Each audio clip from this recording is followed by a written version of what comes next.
Hello and good evening, good afternoon to everyone today. Thank you so much for joining us in the fourth of our planned series of events to prepare our young people for the world of work. My name is Sarah Travers. I'm delighted to be your host today as we explore the whole subject of placements. I don't know if your child has had a placement, has been fortunate enough to have a placement in this time, but we're going to meet some fantastic panelists today now who will give you an insight into what is available, if anything, and how will it work in this virtual world. So first of all, we're just letting everybody settle in. You can use the chat function today. I'm just going to open it up now. So there's a few people with us. I would say a few more will be gathering shortly, but why not tell us where you're watching from today? I don't know if it's all parents that are tuning in. I'm up in Portrush today where it is raining again. So tell us where you are, who you've got with us. If there's any young people themselves joining today, then we'd love to hear from you too. There's no silly questions today. Every question is valid and we will do our very best to answer them. This event, of course, has been organised by Allstate, Herbert Smith Freehills and EY. So a massive big shout out and thanks to all of the organisers for doing this, and indeed to be bringing us these virtual parents' evenings throughout the whole pandemic, stretching right back to last August.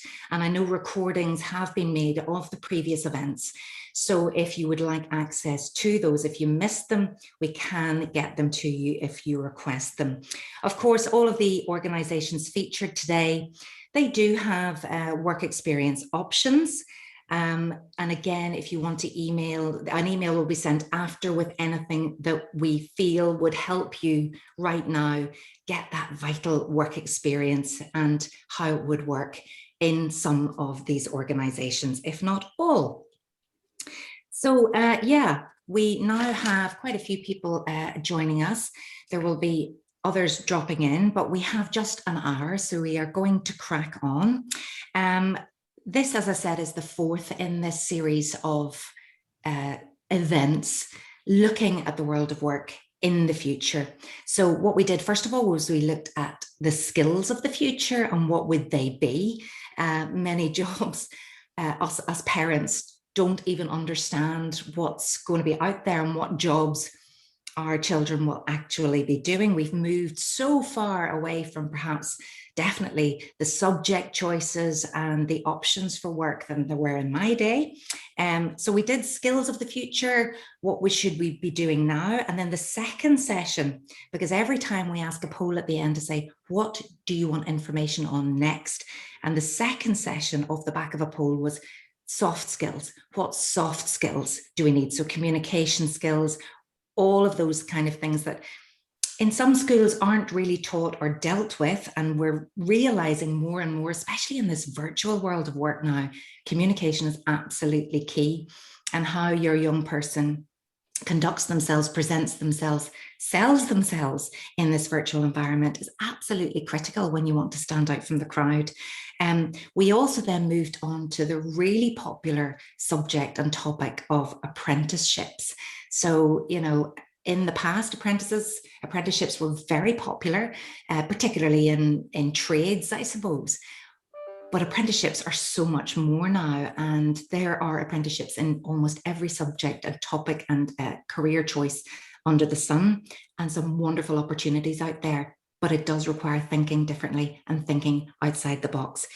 And then we're on tonight to placements and work experience. We all know how vital it is to learn your role from someone who's been doing it already, to have that mentor and that guide. But how do you do it in a pandemic and in a virtual world? So I'm going to introduce now our fantastic panelists who will give some advice now to on placements. And really this is targeted at year 13, lower sixth and old money. And this was asked for in our last poll. So without further ado, I'm going to introduce to you, first of all, we have Tony Madden with us today, Regional Manager for Career Ready in Northern Ireland. And we have Ethan Moody, Senior Head of Operations for the Prince's Trust in Northern Ireland, and Joanne Mahaffey, who has been with business in the community for over 14 years and is the Programme Manager for Work Inspiration, because there's so much help out there today. So let's find out a little bit more about them and I suppose their own parenting. If you want to introduce yourself, we'll start with you, Joanne, first of all, to talk, introduce yourself to everybody and let us know about where your kids are at the minute. Okay, so I'm Joanne Mahaffey, and as was mentioned, I work for Business in the Community, and that is a network for responsible business in Northern Ireland, and we aim to inspire and support business to be a force for good. As been there 14 years, Programme Manager for Work Inspiration, and that programme aims to make work experience more meaningful, relevant and inspiring for young people. So as a parent, my daughter has been through the work experience school saga. She's currently 22 and in her 4th year at uni. But at school, she did psychology, technology and design and geography at A level. She did do maths at AS, but we don't talk about that anymore. We're all scarred. But at that time, she didn't know what it was she wanted to do. She initially thought of law and applied to the Northern Ireland Civil Service Work Experience Scheme and was lucky enough to get accepted by the Public Prosecution Service. It was a great experience. It was insightful and interesting. She had access to barristers, solicitors in the court. But at the end of it, she decided it wasn't for her. So sometimes a work experience or an experience of work will ignite a spark of interest for a student. It could cement your passion for a career, but equally important, it may also help you decide that that isn't what you wanted to do. So from thinking law, she moved on to psychology, but she had no work experience in that area. So she had to find ways to find out about the career in other ways. She explored the university websites that had loads of videos and case studies and to hear from students.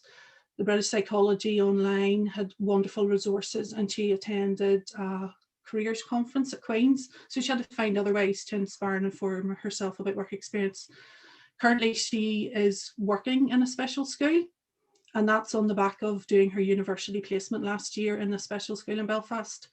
She went there hoping to be an educational psychologist, but again has changed her mind, and special needs teaching seems to be on her radar. So this year she's been juggling working as a classroom assistant, doing her dissertation, which thankfully has just been handed in, and she's in the middle of prepping for exams. So no matter what stage they are, they can always try and inform themselves. And as a parent, all I could do was support and assist her where I could in exploring her options. So that's wonderful. And it's probably really heartening, Joanne, for a lot of people to hear that, I mean, how can you possibly know exactly what you want to do if you don't get the experience?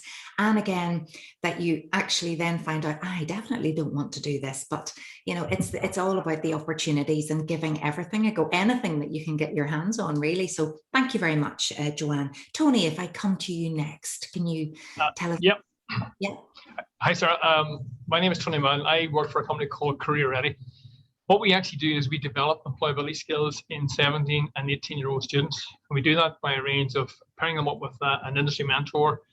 We're taking them on a range of company site visits, getting them to attend employability masterclasses.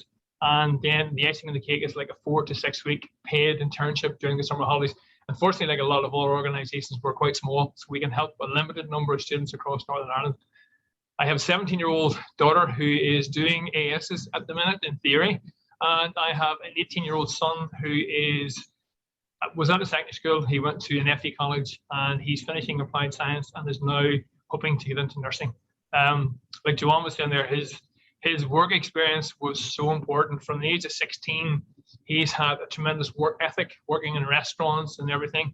At the age of 17, he applied himself to a care home and got into the brain and spinal injury unit within a care home, and he's been there for a year and a half. He works 2 to 3 days a week there, and he's worked all over the summer holidays, right through the whole pandemic. What he has gained in a year and a half, he used to be my little 17-year-old boy. He's now, we ask his advice about things. Like, he has grown so much in that year and a half. So I'm a massive fan of work experience and part-time work in relevant industries. How proud you must be. Isn't that absolutely wonderful? And, wanting to give and care and do all of those things. I think we've learned a lot over this past year about how important that compassion and kindness is. Thank you. Thank you, Tony. Aoife, what about you? I know your little one isn't quite at that age yet. No, he's not, Sarah.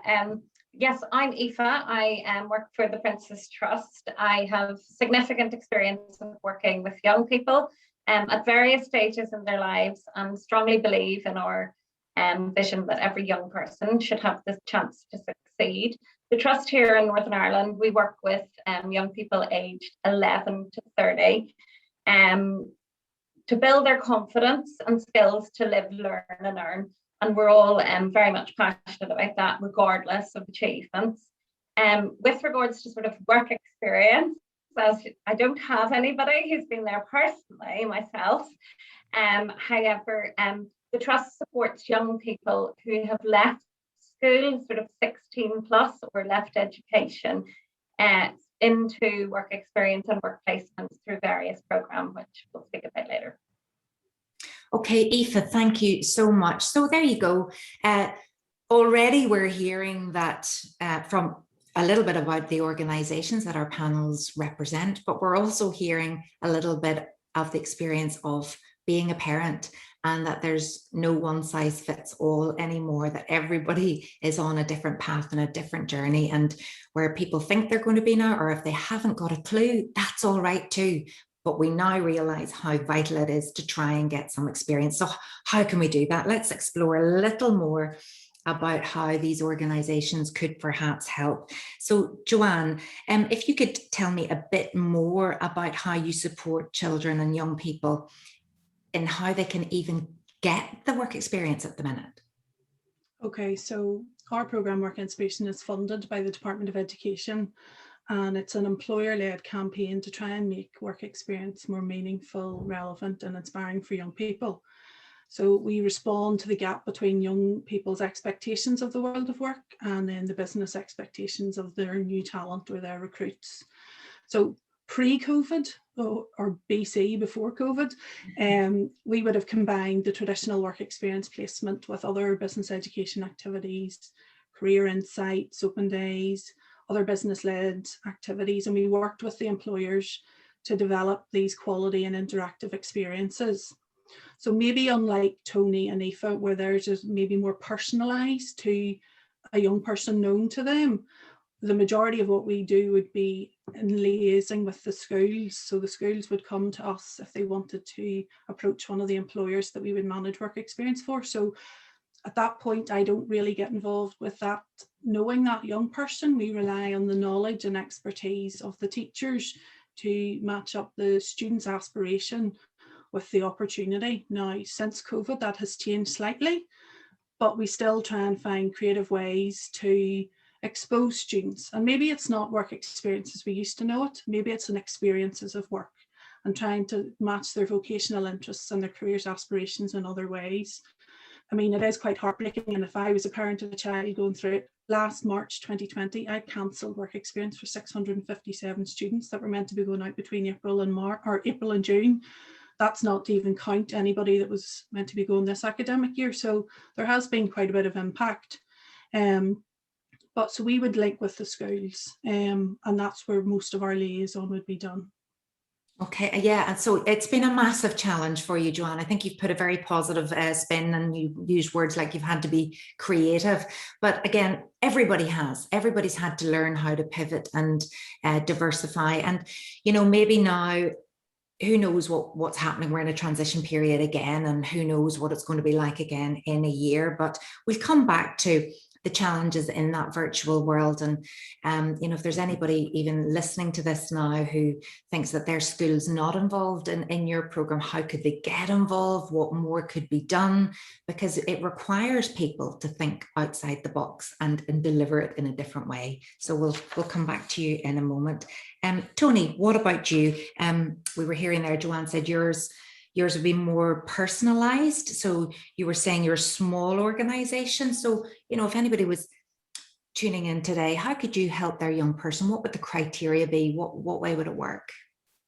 Well, to get involved with Career Ready, most schools across Northern Ireland will have probably come across Career Ready. I currently work with about 100 employees or 100 employers across Northern Ireland, and it's taken about 4 or 5 years to build that up. And what we tend to do is we look for students in school who, they don't have to be massively academic or anything, yes, but they have to have a little bit of a spark or fire in their bellies. What we do then is we align them with an industry mentor. So a mentor will actually mentor them for the full year. And we have like a range of mentoring topics that they will talk to, but anything that we feel that will help the student grow, that's what we get the mentor to encourage them to. We also get them to attend a range of employability masterclasses, everything from knowing yourself, preparing for interviews, STAR methodologies, preparing for assessment centers. There's a whole range of masterclasses that the students attend, and a lot of those are workshops, and we try to keep them as practical as we can, so that we're actually in the school delivering it with the students. So you get to know the students quite a lot and quite well. So if an employer asks me what I think of little Tony Madden, then between the mentor who's working with him for a year and me, we'll be able to say, yeah, that's a really, really good young fella. The icing on the cake for us is if a mentor has worked with a student for a year and that company can actually give the student a placement at the end of the year.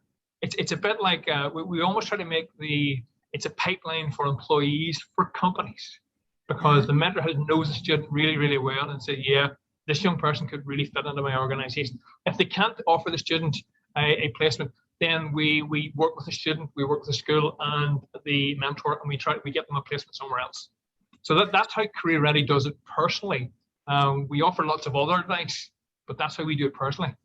I love that. I love the fact that you have, in fact, prepared the mentors in the organizations as well, because I remember back in the day when I was working in the BBC, and as you can imagine, it was a popular career choice, and lots of people used to come in for the day, but they literally were just plunked next to you for a couple of hours. You weren't allowed to do anything. It was quite, and yet when I was doing my work experience, there weren't the same insurance restrictions or whatever. And I got wonderful access. I went for a week to Radio Foyle and I was really hands-on. So it makes such a difference when you've got somebody that's actually, knows that that's their job to do that, rather than, oh, here we go again, they're bought into it. So you need the buy-in from the mentors and the employers too.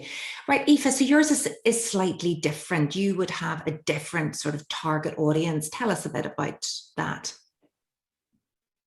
Yes, so we would support young people who have left school aged 16 to 30, who are not in a sort of full-time education setting.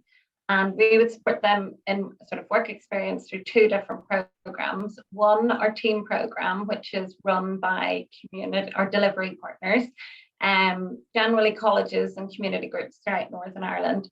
It's a 12-week personal development program, and incorporated within those 12 weeks, among lots of other things, from an employability certificate to a residential, etc., is 2 weeks work experience. And the team leader will support the young person and the young people individually to get 2 weeks work experience whilst on the program. And then our other program is our Get Into program. And it can be, I'm going to say, an in-work or in-employer placement for up to 4 weeks. It will be, you will be buddied with, call it a mentor or an in-work buddy, for the duration of those 4 weeks, and get to see all areas of the particular business you're in. During those 4 weeks, we will provide the pastoral care and the support for the employer, and we'll pull the group together once a week to do things like employability sessions, CV building, etc., and to really check in and make sure everything's going okay, because it can be daunting going out there too. Anybody going into a new workplace, but going in completely fresh is difficult. Likewise, then another program that we run, I'm going to say, is more vocational based, but it gives you a taster of some of those vocational sectors.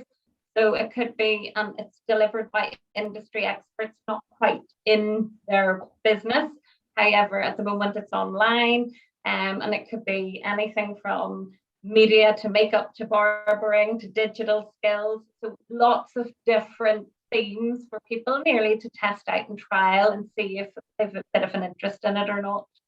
I love these sessions because I learn so much more about programs and organizations and charities that are out there doing things that I didn't understand. You always think, oh, I know what Business in the Community does. I know what the Prince's Trust does. You know, I know, well, I would imagine I know what Career Ready does. And actually, you don't know half of it. So incredible that you're doing that. And you mentioned there, you know, you go up to the age of 30. That's really good too, isn't it? Because for so many people, we feel we've got to make those choices so young, and you know, life can take you in all different directions and you can lose your way at times. And isn't it great to know that there's something there, even if it's taking you a little longer to get where you need to go? Brilliant. Okay. Absolutely. Everyone has completely different circumstances. Yeah, totally. And Aoife, I'm going to stay with the Prince's Trust now, because we always love, you know, it's great when we all hear about all the brilliant work you're doing, but it's always good to hear from somebody who's been through a program. So we're going to hear now from Tiernan. And I'll let you introduce who Tiernan is and what he has completed. Sure. So Tiernan is 21. He was working as a singer-songwriter and gigging at weekends, but had very little to do during the week. He decided to join the Prince's Trust team programme with our fantastic delivery partner, Northern Regional College, for their 12-week team programme, and was supported to really look at an area he was really passionate about and didn't really know how to get into. And I let Tiernan video play. Super.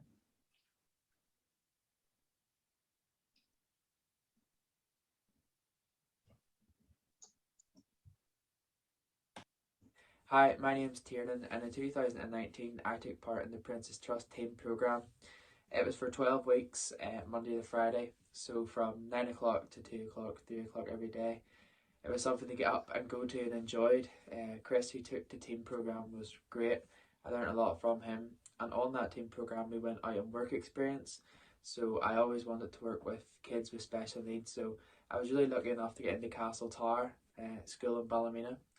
And throughout that I actually ended up going into a full-time job after the course ended. So if it wasn't for this course, I wouldn't be where I am today. So I would definitely highly recommend it for anyone to give it a go.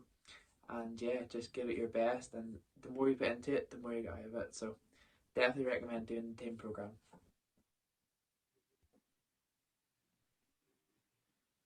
So wonderful there to hear from Tiernan, and you know, he definitely looked like he got an awful lot out of the program. So thank you to Tiernan for allowing us to hear his story.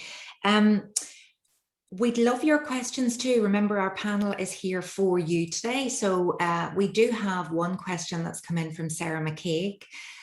She asks, what skills do employers value from work experience? So Tony, what would you say to that?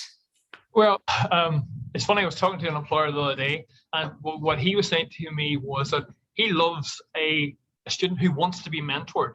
Sometimes students come in and they're just so cool, but they want people who want to be mentored and who are good listeners and things like that. They also want people who will put up their hands and volunteer to do things. I have a young student who just got a job in Citibank there. It was a couple of years ago. And I asked them, so what was it about her that made her stand out from the crowd? And they said, everything we wanted to do, she stuck her hand up and volunteered for it. Overtime, the coffee run, anything. She just had this fire and passion in her belly. And that's, they said, we can train you in anything else, but it has to be in you. And that's what they kind of interested in somebody with a bit of fire in their bellies.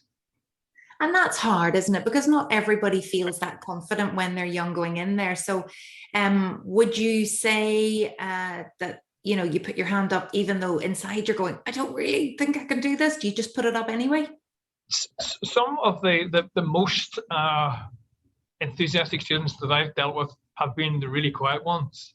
They have a wee bit of a confidence about them, and then they do volunteer for things. And some of the little timid ones will also volunteer, and you know that it's been a real stretch for them to do that.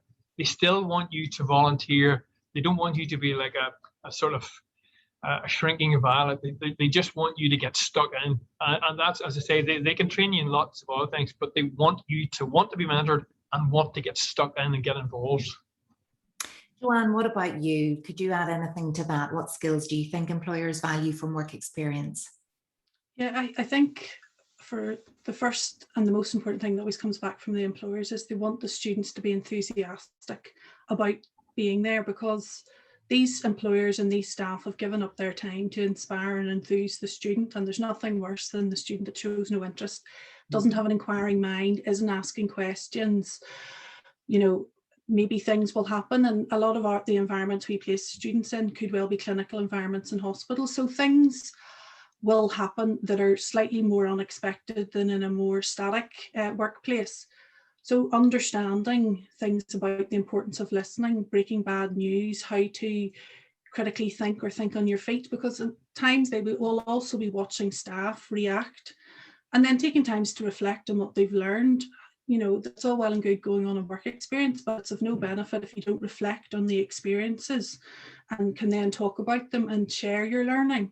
And I think for students, they will be wallflowers at times, and they shouldn't be afraid to present themselves. They shouldn't be afraid to put themselves forward. They're the best ambassadors for themselves, but it does take a long time in developing the skills to be able to demonstrate that.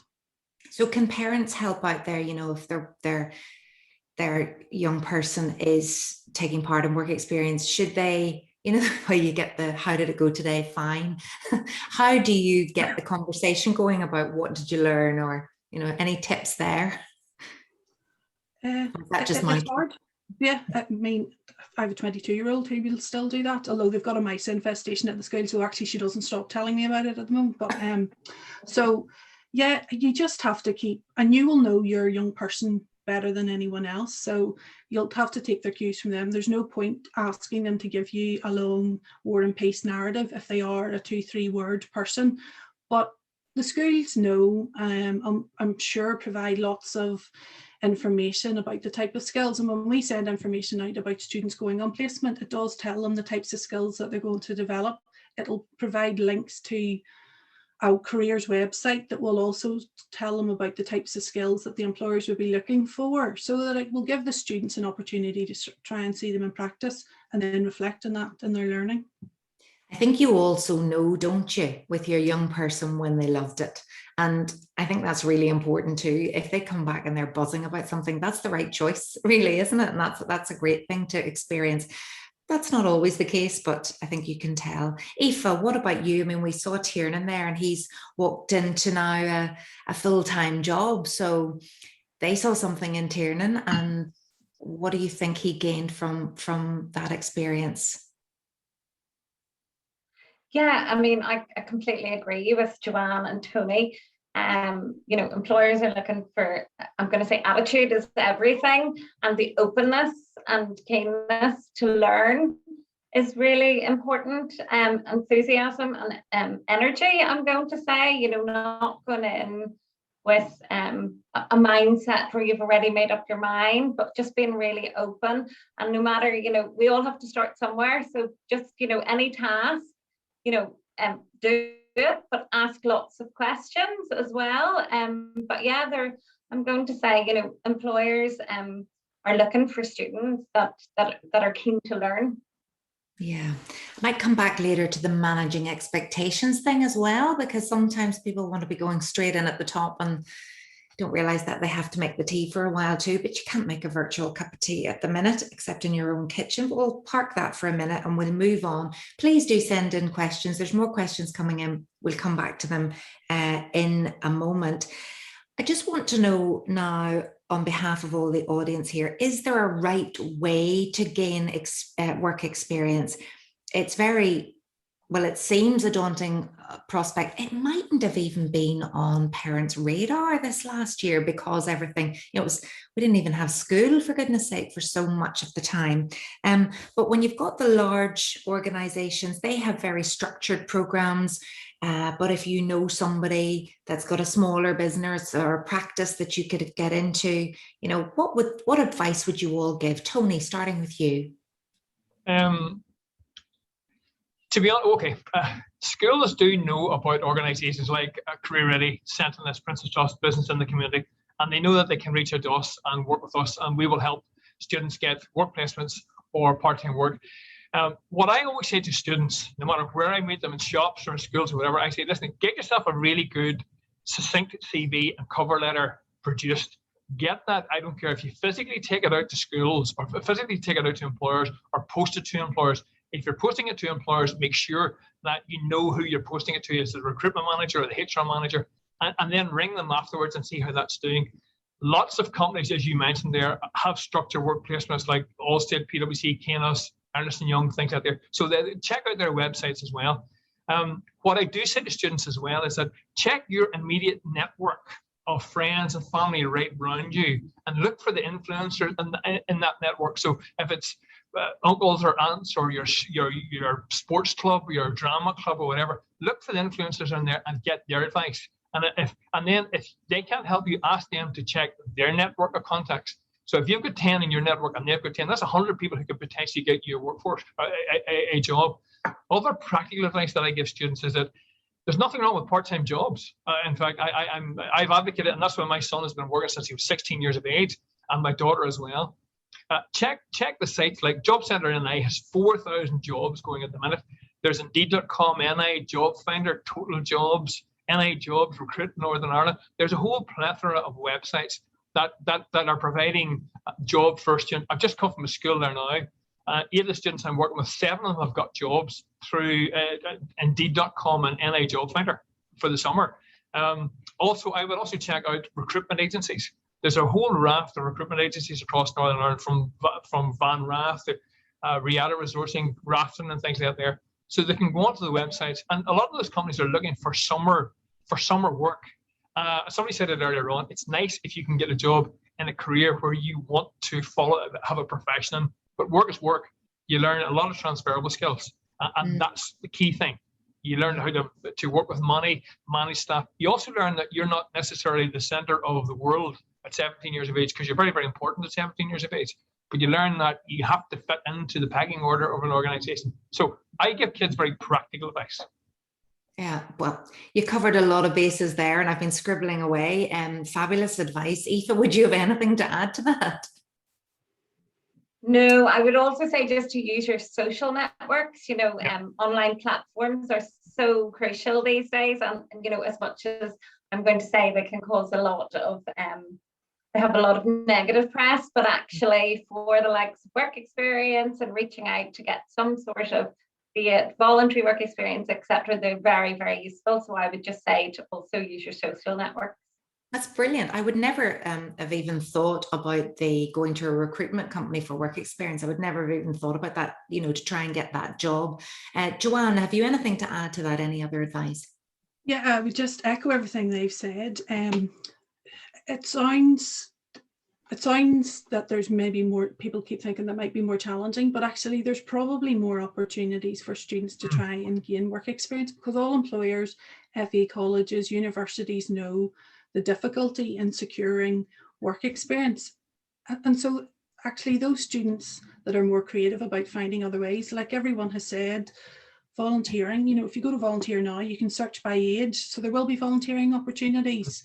There was a lovely wee one about writing letters to lonely people, something so simple, but it will matter. And for an employer to see that somebody's gone out of their way to do really simple things that won't take any time, there are lots of opportunities virtually, probably more than ever, and actually will give access of opportunities to more young people, because geography and location is no longer an issue.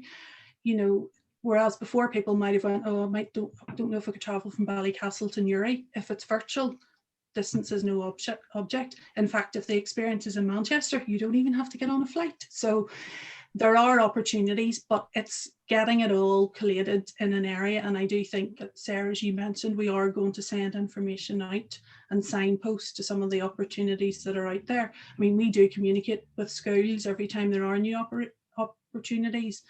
And some employers have moved more easily and quicker to go online.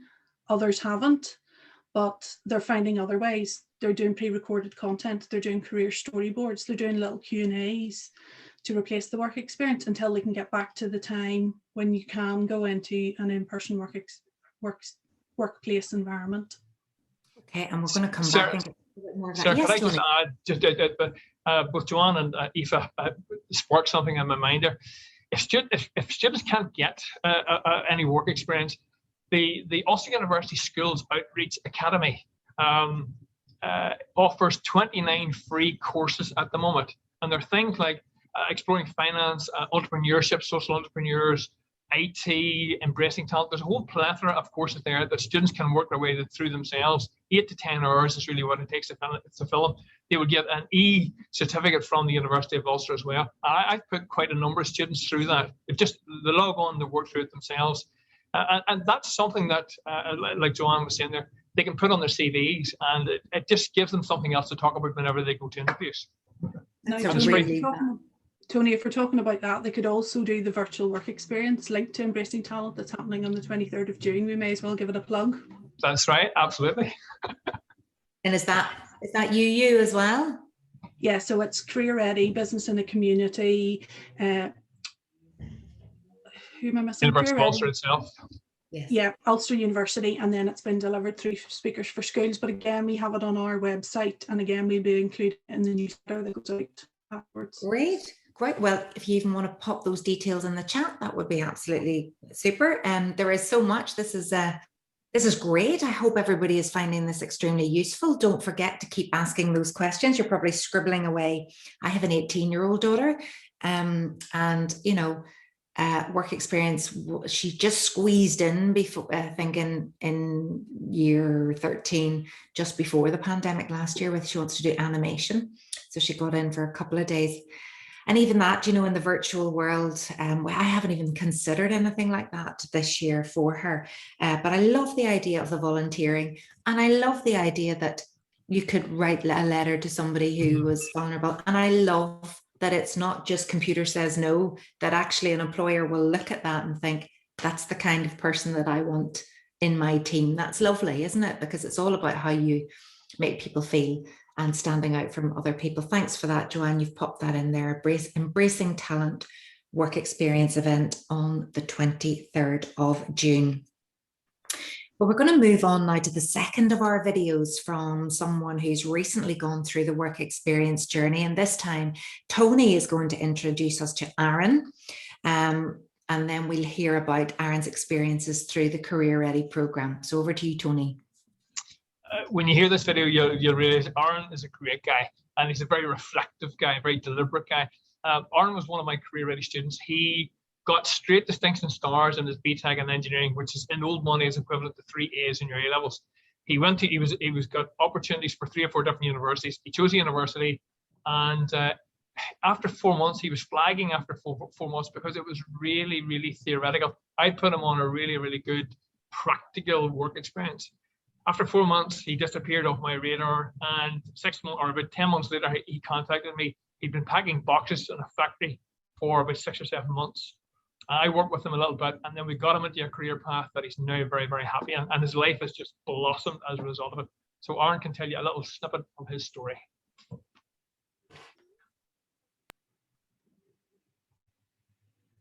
Hello, my name is Aaron Stevenson, and I am a higher level apprentice in Montupet in Dunmurry. A few years ago, I took part in the Career Ready Employability Programme. This meant that I completed a 6-week work placement that was paid in an engineering company. The placement quickly made me understand the type of work I wanted to do, and this meant that I wouldn't be sitting at a desk all day. After a few days training, I was given a specific engineering project to do as part of a team. The work I was doing was important to the company, and the encouragement and feedback I got from the team was really positive, and this has helped my confidence a lot. I had a supervisor who met me daily to check how things were going. To finish, I would say that if you are thinking of completing a work placement, I would definitely advise you to do it. You should ask lots of questions, make sure you choose a company who give you real work to do, and also build up a network of people who you can lean on once you finish with that company for advice and for references. Fantastic. So well done to Aaron. There you go. You know, the transitioning there from work experience to an apprenticeship in a field that he very obviously has a real passion for. So it doesn't get better than that, does it, Tony? It must make you feel very good when you see that come to fruition. That guy, I think Montebay have got sites all over the world, and he wants to travel a little bit. So he's now got himself a Spanish tutor in Peru, and he's got himself a Spanish friend somewhere else. So he has blossomed so much now. He's found a career path that he's happy to be involved in, and the world has become a small place because he wants to see so much. And he's only one of the many of the students that both Joanne and Aoife and I all work with. So we're very proud of them. We're like parents. And I think what we've all discovered doing these virtual parents' evenings, from talking to all the different organizations that are out there, if you can get into a big organization, you may have an idea of what you think you might want to do, but you have maybe no understanding of how, you know, you maybe gone in and you've decided you want to work in HR, but then you find out that you're a great project manager, or you'd like to do something else in a different department. So there's opportunities within big organizations, and you get to learn language, all of these things. And then who knows where that might take you next. There's definitely no, this is the path you're on for the rest of your life. It's been taking the risks and being bold and seizing any opportunity that you get. So wonderful. Joanne, you've touched on this already, but we're going to dwell a little more on it because, as I said at the start, we're in a transition period now, and there's very much the virtual world's going to continue. We've been hearing that in the news. We know, and I think there are many of the organizers of this event, they will continue their remote working. You know, how will the world of work look in the future?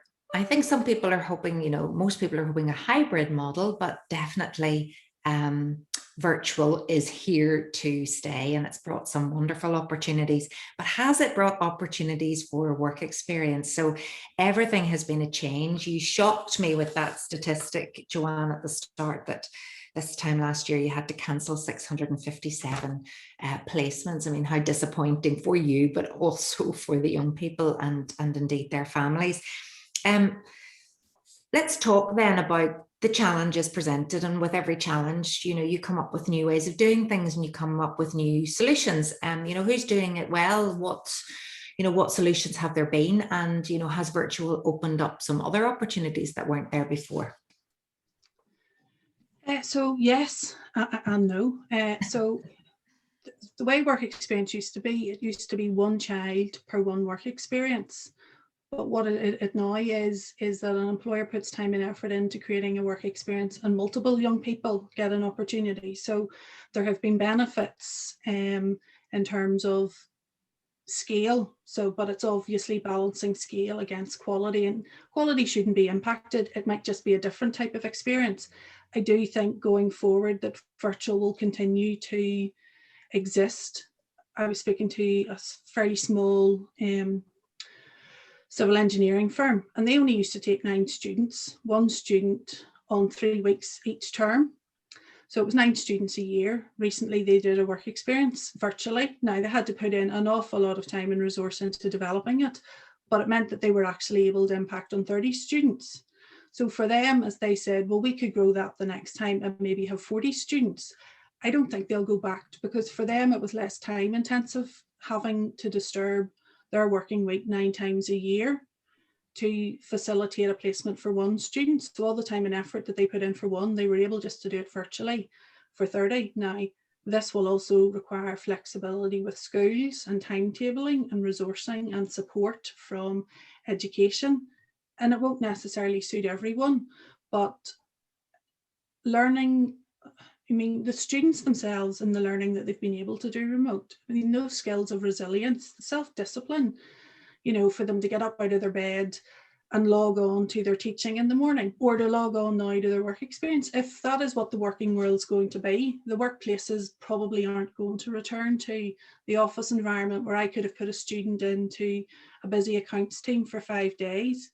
Those staff may only actually be physically in the office for 2-3 days. So it's likely that either the student gets a reduced in-person experience, if they even allow that to happen, if there's still issues around social distancing and risk assessments, or, you know, the student may have to do part of it in person and part of it virtually. So we're not close enough to I think, employers being back to decide how much in-person will be possible.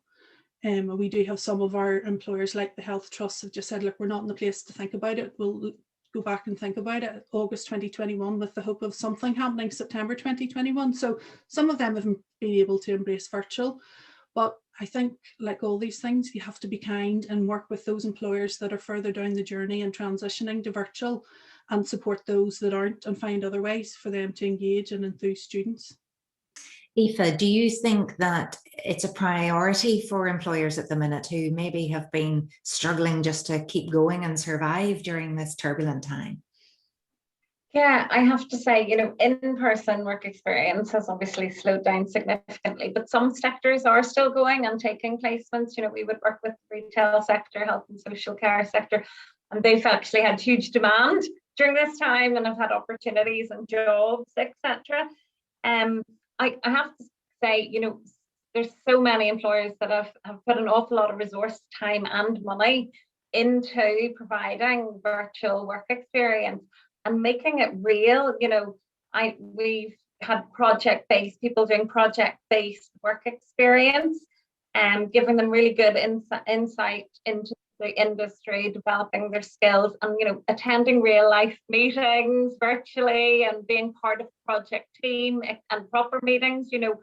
It's not just to pretend here's something to do to occupy you.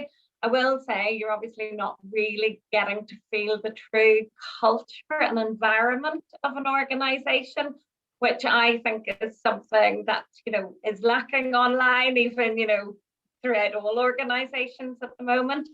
But I think with COVID and the restrictions and experience, there is so many more resources now available, and so many more videos and talks online, from World of Work tours to industry insights, that people have focused on doing and getting them up.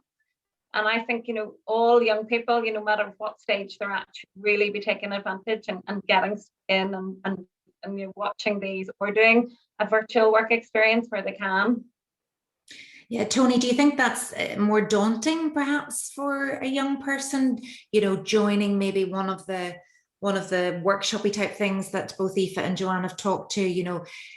I'm always saying, when I'm doing my presentation skills, because that's what I do for a job, and people come on my courses, I say, turn your cameras on, I want to see you, I want to hear you. But it's daunting because actually you're not the only person on work experience. There are lots of other people too. I don't know if it's as daunting as much now as we think it is, because bear in mind, these students have been on work experience virtually for the last year. Joanne mentioned it there. There's nobody getting them out of bed in the morning, forcing them to go to classes, challenging them in corridors and classrooms. Where's your assignments at? So in terms of their IT skills, their independent learning skills, their self-motivation, self-driven, I mean, they have gone through the roof. I remember a friend of mine who was a HR manager for ASOS, and he was saying that they only ever interviewed people virtually, and that terrified a lot of people. Whereas I think any of our students could now go on and be interviewed virtually. So I don't think joining a webinar or a work experience will cause them any problem whatsoever. Just a little thing, I currently work with a number of companies, and they're all organising virtual work experiences at the moment. They've got things like project-based, where a number of students will actually work on a project for the company, and then they'll feedback at the end of the week. They have exploration-based projects where the students will go in, and I'll interview Sarah, and I'll interview Aoife, and I'll interview Joanne, and they'll find out about different parts of the company. Like this, they're also building in things like master classes, so everything from a day in the life of a mechanical engineer to your mental health awareness sessions. They're bringing in things like discussion panels, where they're bringing students with experienced staff, and you start. So I think Aoife said it earlier on, that they're being incredibly creative in what they're doing now. So I think placements are every bit as good as they were, given the new world that students are moving into. And I think certainly all credit to companies. They've put an awful lot of work into this, and they're being incredibly creative. So, yes, but at the end of the day, you've got to do a little more work than perhaps you had to do before. Yeah. And it does require you taking that step, I suppose, yourself, or, as is often the case, the parent, sitting the young person down, helping them with the CV. Do you find that a lot of CVs have been created by parents, or is it better if the young person does it themselves? Rhetorical question, really. Tony, what do you think? Well, can I say that, again, one of the companies I work with, they employ about 3,000 people. In fact, at Citibank of Belfast, they currently have 45 jobs going at the minute. They see hundreds and hundreds of CVs every week. Some of them are actually really poor. They have a template, which I can put on the information later on. They have a very, very simple template that your CV goes into 1 page or possibly 2 pages, and they spend between 20 and 40 seconds looking at a CV. So it has to be on the money from the word go. I read so many CVs and they're pages and pages long and they say absolutely nothing. It's about picking out the salient points and putting them underneath the skills that you learn from work and summing up your particular skills. So if it's a generic CV, you put in some of your skills at the bottom of it. If you're applying for a particular job, you need to look at what skills the employers want, and then you need to put those in the bottom of your CV and make sure that you have experiences to fill those. So there's no science. Once you have a good template for a CV, which I will add into the thing later on, it's very, very easy, very easy. All right, Joanne, if I bring you in here, there's a question that has come in. We're going to take a couple more questions here. There's a bit of chat going on between some of the participants, which is great. Yeah, so we've been hearing an awful lot about how students and parents can find out what employers are offering. But, you know, if your young person really knows what they want to do, or they don't know what they want to do, you know, what's the best thing? I think what we're hearing today is try something, do something, and you'll not regret it. It's all going to be money in the bank, so to speak. Yeah, I mean, so students don't necessarily know what they want to do and trying to find, because in some instances in the old, when before COVID, you used to get one chance to do a work experience, and quite often it would be, I want to be a physiotherapist, I'd like to do environmental health, I want to be a lawyer.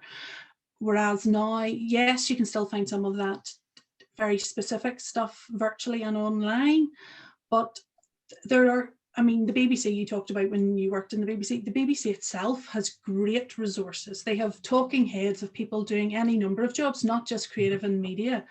They have everything from paleontologists to NASA space scientists. So there is, and it's well worth watching all those, because at no other time really have students had such a wealth as Aoife and Tony have mentioned being available to them online, because people have really stepped up to the plate and went, okay, all these young people have not only lost their schooling, but they've also lost all this opportunity to explore what the future could hold for them. So yeah, it will be hard, and for some very specific careers they might have to do a bit of deep dive searching to find that, but it's also worth talking to the colleges and the universities, because they will have what are the destinations of these students that have done this, and from that you can work backwards and then go to those individual employer websites. So Sarah McCaig has also asked a bit more about how do we find out, you know, what programs are running in specific places. And I remember back with the BBC, you know, they definitely had to cut back, and it was because of insurance reasons, but then they had a very sort of limited window, and an only reduced number could come in. I don't know if that's still the case, because I haven't been there now for a number of years, but you know, what advice would you give, Aoife? How can students and parents find out what employers are offering experience-wise, which programs are running? How do you get onto them? Unfortunately, there isn't one website that just holds it all, because it would be continuously out of date, to be honest. I will say, you know, after this call, we'll share all the links we have of what's available from our knowledge.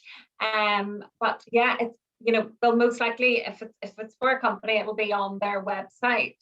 But we'll share all of our resources and knowledge that we have in the email that will be going out later on at the end of the week.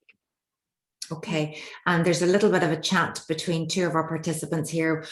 One concerned, Rachel concerned that the 23rd of June, you know, if that event was on, what if her young person's in school? And somebody else has responded there, if a child is completing work experience in school, many times they can be marked present if they show evidence that they're doing this. I'm sure at that stage of the term, hopefully anything that you're doing to further yourself is fine, because that usually was when things were winding down. Oh, yeah. There are sorry, Joanne, you want to? Yeah, so I think I know COK and possibly from one of the schools that we work with, but so the majority of schools we have found, because work experience obviously has to happen during term time anyway, because whenever we had to put students physically in place, there was an indemnity and a duty of care and health and safety and risk assessments required. So it would seem quite tight for some schools not to be releasing students. Now, with that particular Embracing Talent programme that Tony and I mentioned, the actual other resources that the students can participate in can be done at any time. It's self-led, they can do it in the evenings, at the weekends. There are some opportunities at the weekends, but I suppose the difficulty for that is that a lot of the employers that are also providing it are working Monday to Friday, and then that's a transitioning for them to start to deliver something at the weekend. And how do they start planning that around people's family commitments? So it will be hard to find a happy medium. There are also opportunities that are pre-recorded. So some of the events that we have done, some of the employers have been able to pre-record, and then we make that available. So a bit like this virtual parents evening, a lot of employers will have these things when they've done them up on their YouTube, so students can explore it themselves. I think everybody needs to get a hold of this and share it because there's been some incredible advice. Oh my goodness, how did it get to 27 minutes past 5? That has absolutely flown by, this hour. I'm sure you'll agree, there's been a wealth of and breadth of information. If you've found that it's all been too much, again, we will be emailing all relevant links and the recording of this session to send it on after, and you can reflect back. Before we leave you today, we are planning another event, but they're all driven by you. So the lovely folks at Allstate, Herbert Smith Freehills and EY have come up with a poll, and we'd really appreciate now if you would select the topic that you would like the next event to focus on. Your child, their future. Think long and hard. Mental health and well-being support for children. Resilience for children, maybe a bit of a similarity there. Managing expectations of employment for children, which is something I mentioned earlier. Support for parents. Yeah, we need support. Working from home, the new normal, whatever that will be. And it will be probably a couple of months off till the next event. So if you want to select one of those topics now, register which one you would like our next event to focus on, and then you have the power now to dictate what we do next. Off you go.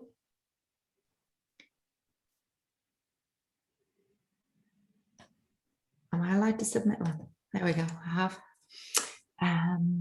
So I think it's off doing its thing now.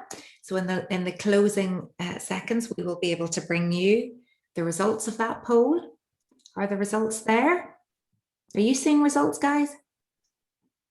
Oh, yeah. Yep. Oh, managing expectations. There we go. Managing expectation of employment for children. So, yep, I do remember a girl coming into the BBC and sitting next to me, and she'd always wanted to be a newsreader. And she sat next to me and she was very disappointed.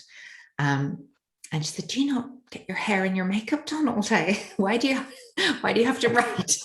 Why are you writing those things?" I said, "You have to be a journalist to be a newsreader. You don't." So, you know, it maybe just wasn't what she'd thought, but I felt a bit sorry for her that day. I would love to just sit in hair and makeup all day, but sadly that wasn't allowed.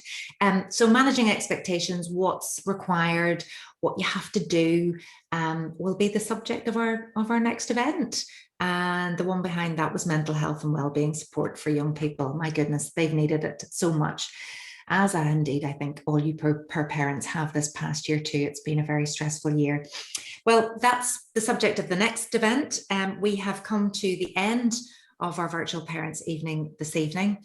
Our thanks to our panelists today, to Tony Madden from Career Ready, to Aoife Moody from the Prince's Trust in Northern Ireland, and to Joanne Mahaffey for Business in the Community. I'm sure you'll all agree they have provided such insight into the world of placements and work experience, and lots of responses coming in there saying great event, information. Thank you a lot. Thank you so much. Very interesting.